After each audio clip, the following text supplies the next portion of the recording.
Hey everybody, Holly Priestley here, Queen Bee of Honeycomb Coaching with my constant sidekick, Mona Lisa, and we are in Eloise Van Gogh, our 1997 Ford E350 club wagon with a fiberglass high top. This is where we are living. We've been living here for 3.5-ish months now. And today's video, I just wanted to talk a little bit about my water situation.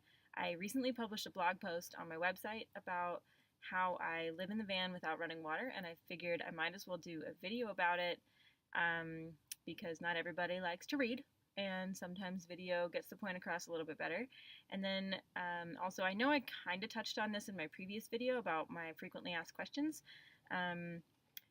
but you know, it's a thing that I think deserves its own video.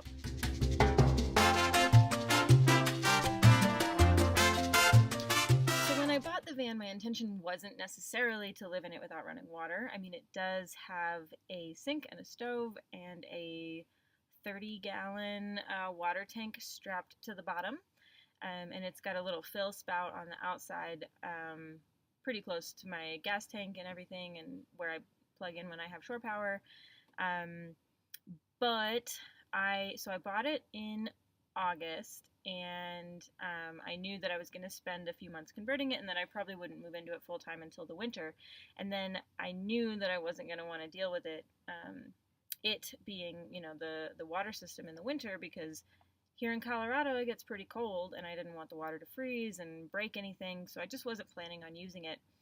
But I was told that everything worked just fine. There wasn't any water in the system as it was, and you know, didn't really think too much about it. No harm, no foul. It does have a water pump. It's not a hand pump. It's actually like an electric pump, and it's got a switch on my cabinet, on the outside of my cabinet. I'll insert a picture, a video here. There's a switch for my overhead lights, and then there's a switch for my sink faucet. And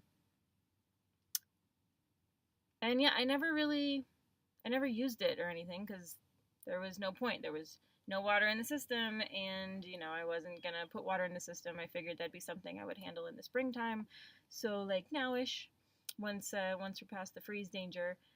But it turns out that my water pump is actually busted, and there was at least a little bit of water in the system, because every time I would accidentally turn it on instead of my lights, getting used to which switch is which, it would spray water all on the inside of my cabinets. And I only found that out when I went to winterize the system, and that was kind of a bummer, so I didn't end up winterizing the system. And then a month or so later, I found out that the fill hose that goes from the outside of the van into the tank that's underneath actually has been rubbing on my back tire for Lord knows how long, and has a big old hole in it. This is that hose. We have taken it off so that I can replace it, but you can kind of see that's where it was rubbed through, you know, and the hose extends this way. And now this thing looks pretty darn grody because there's a bunch of dirt all up in there. So I need to get that fixed. So that's two reasons that, three reasons, I guess, that I can't use the running water right now. The first one being that I wasn't planning on using it until right around now anyway because of freezing danger. And the second one being that the pump is broken, which I have a replacement for already. I just haven't actually installed it yet. And then the third reason being that it wouldn't fill anything up anyway because there was a giant hole in the hose. I do have a 7-gallon cube with a spigot that I use to fill up water, and then I have two 1-gallon containers also. So then I use the 7-gallon to fill up the 1 gallons, and then I use the 1 gallons for pretty much everything else. For brushing my teeth and washing my dishes, filling the dog bowl, filling my own water bottle, things like that. And it works pretty well. The hardest part about it was earlier in the year when we were in really cold climates and everything froze. And I mean, even like the 7-gallon cube froze completely solid. And there's not really an easy way to get any of that stuff to thaw. So I would, you know, be driving with the heat on, heating the feet, and then the feet of the driver and passenger seat, and then I'd have my my gallon water jugs in there, hoping that they'd thaw by the time we parked in our next place, at least enough that I could give the dog some water, or, wash some dishes or something. So I have kind of a system worked out as far as like brushing my teeth and my dishes and everything go.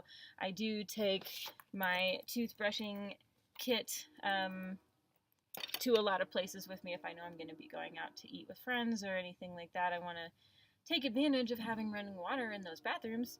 And yeah, it definitely made me feel a little bit weird, like the first couple of times that I brushed my teeth in a public restroom and someone saw me, because it's not super common.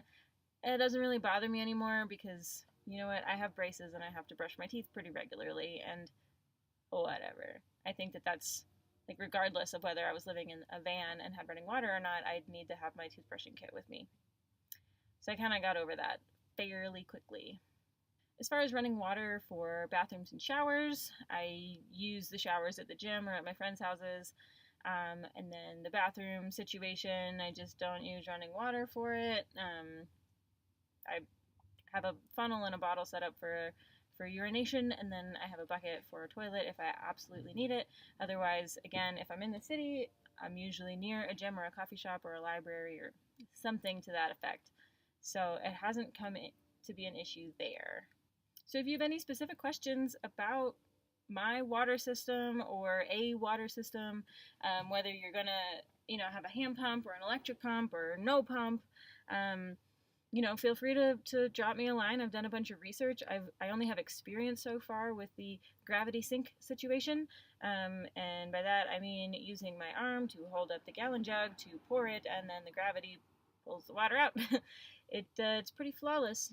Gravity works pretty darn well. If you have any questions, leave them in the comments, and be sure to like this video and head over to my new website, check out the article I wrote, and I will see you guys around. Come follow me on Instagram and Facebook under Honeycomb Coaching. I also have a Patreon if you want to support my adventures over there, and I'm always game to answer any questions if you guys have them. Let's meet up on the road sometime.